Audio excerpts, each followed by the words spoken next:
蔚来的独家技术，电池整个都飞出去了，真的遥遥领先。就在11月11日，郑州农业路高架桥上，有一辆蔚来 ET7 突然失控撞上了路墩，整个车的车头都被撞没。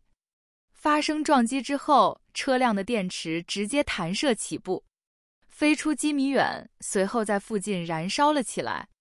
蔚来经常说特斯拉有的它都有，特斯拉没有的它还有，看来说的就是这项技术。有网友就表示，应该加大研发力度，独有的车电分离技术，在高速发生事故前，像智障驾驶一样完美退出，并且弹射出去，可以很有效地避免风险。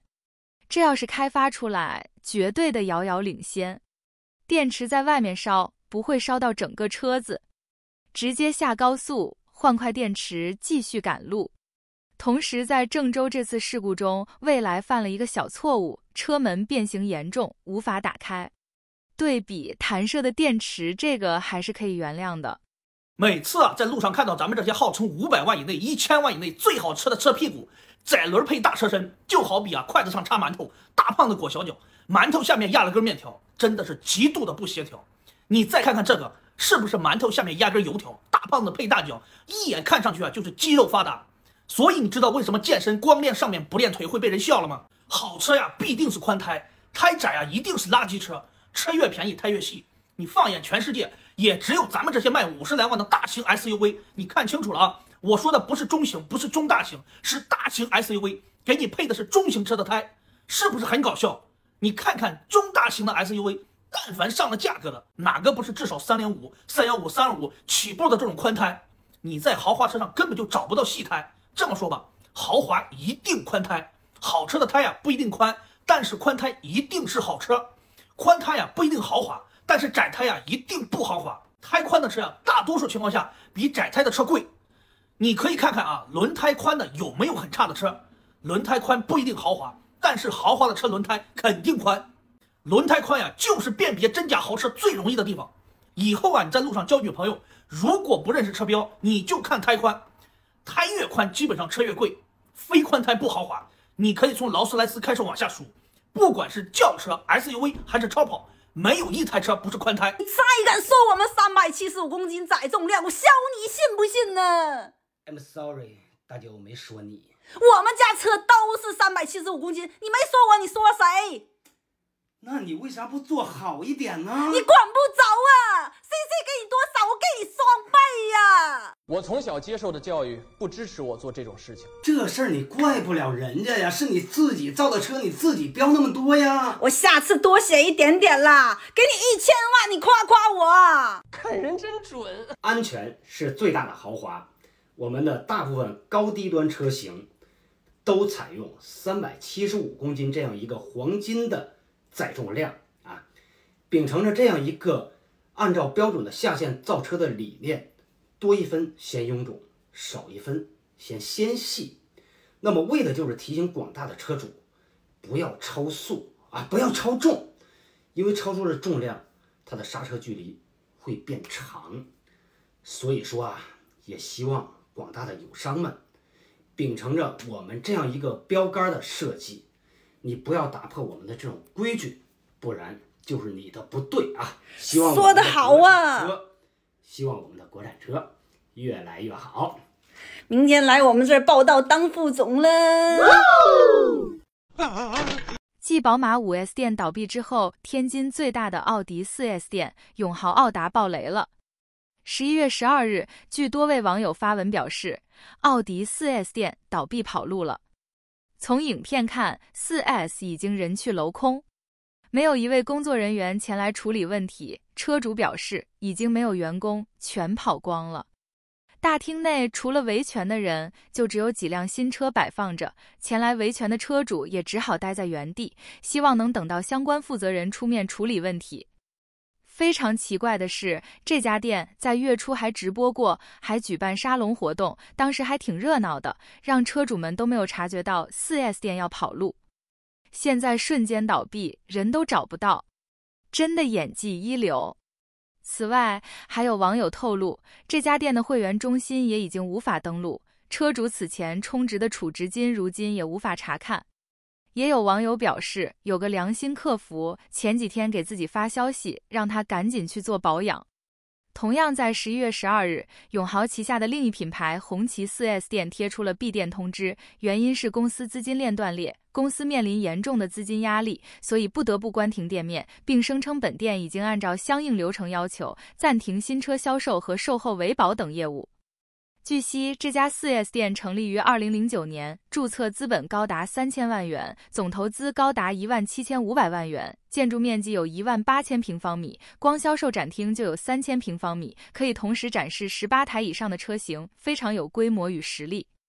当听到这家 4S 店爆雷，很多人都不敢相信。看来 BBA 在中国的日子确实不好过，最近被炒得最热的还不是这些。炒得最惨的是日产，连央视官媒都下场专门做节目爆料。日产净利润下跌 94%， 国内媒体的报道全部一副幸灾乐祸的模样。但是我特别想知道，这种断章取义的报道何时才是尽头啊？别人只是挣得少啊，还有多少品牌在为了扭亏为盈而苦苦挣扎？事实上，根据日经网报道，日产汽车在今年4到9月利润暴跌 93.5%， 在11月7日宣布减产 20% 的全球产能，裁员9000多人。同时出售持有三菱汽车 10% 的股份，寄希望通过大规模的整合来完成重建。日产社长内田诚称之为生存计划。其实早在2019年，日产就曾宣布或关闭或缩小全球的14个基地，裁员 1.25 万人。然而事与愿违啊，日产的全球产能从2020年的700万辆掉到了如今的不到500万辆，每况愈下，再减产 20%， 那便是不到400万辆，确实是大厦将倾，暮气沉沉的肃杀景象。说起日系车，我们身边无不充斥着日薄西山的悲凉，可放眼全球，丰田似乎依旧一枝独秀。作为日系车的两大主战场，中国和北美，国产新能源的蓬勃发展，极大程度上让日系车曾引以为美好的经济性遭受到了严峻的挑战。新能源乃国之重器，而国产车这些年的进步也有目共睹，因而市场份额被不断蚕食也是大势所趋。但是日产的危机却并非国内市场主导的，其主要原因在于北美市场的困境。该市场在2024年4到9月期间，合并营业损失为41亿日元。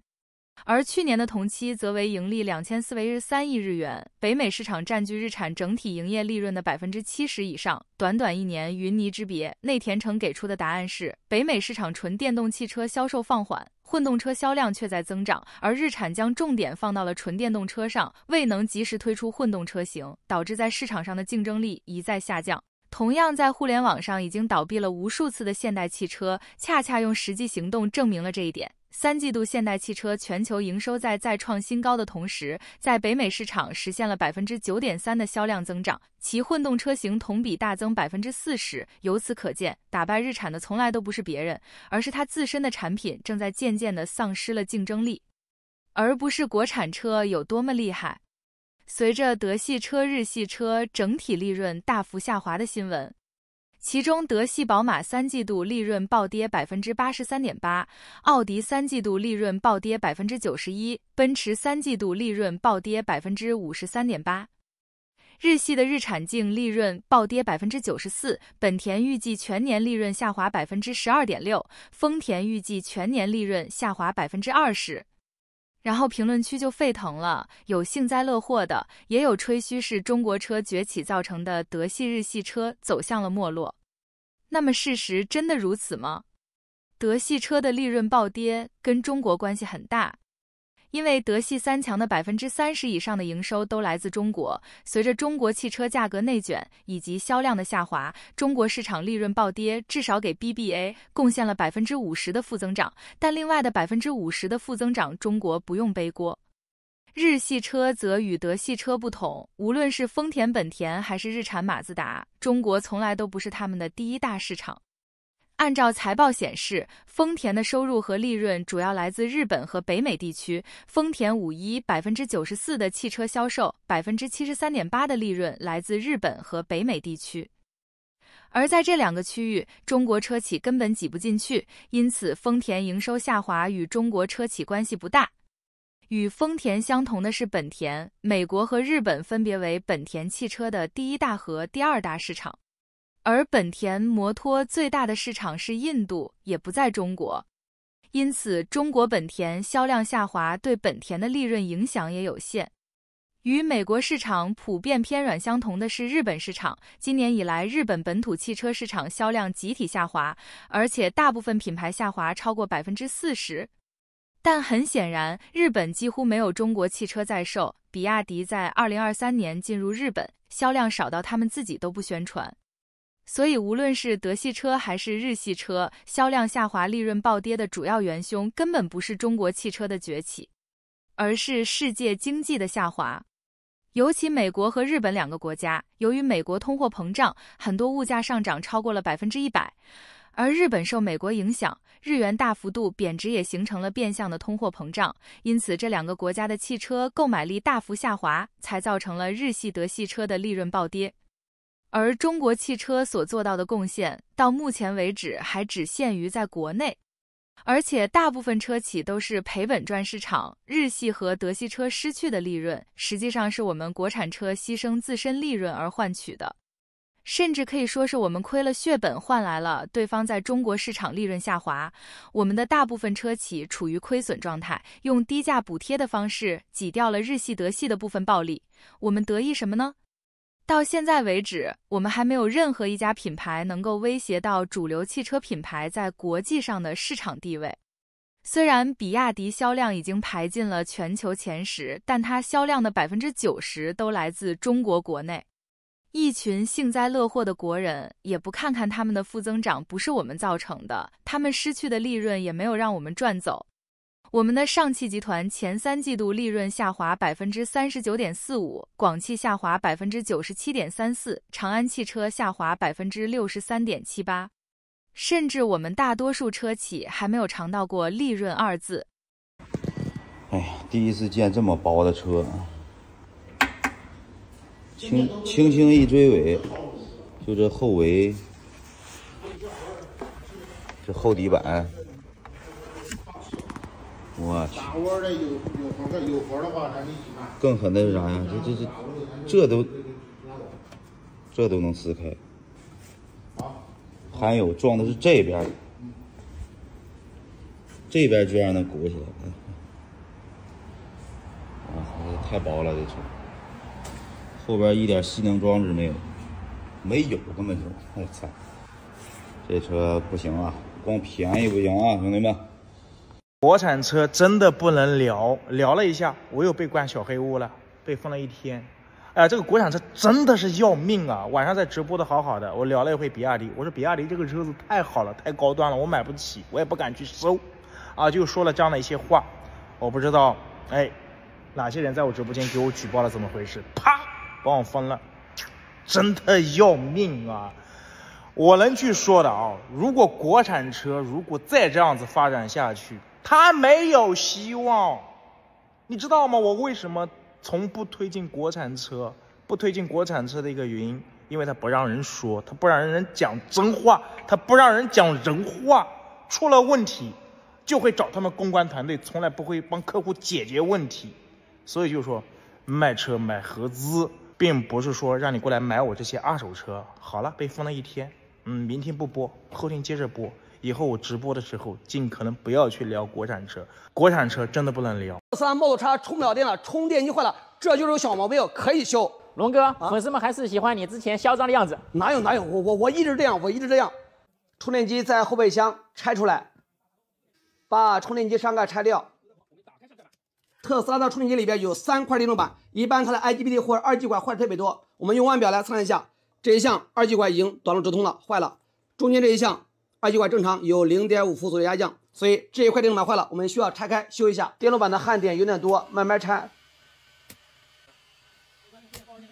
它的动力电池故障。拆掉这块电路板，就是这个2G 管，测一下，短路直通了，所以它坏了，需要更换一个新的就可以了。把电路板焊回去，再把充电机装回去。充电机装好了，插枪试一下。来，你看充电电流正常了。修好了特斯拉 Model X 充电机，给车主省了几万块，修电池还得找龙哥。龙哥最近的风格大变，有点不适应。看来比亚迪法务部还是没有放过他。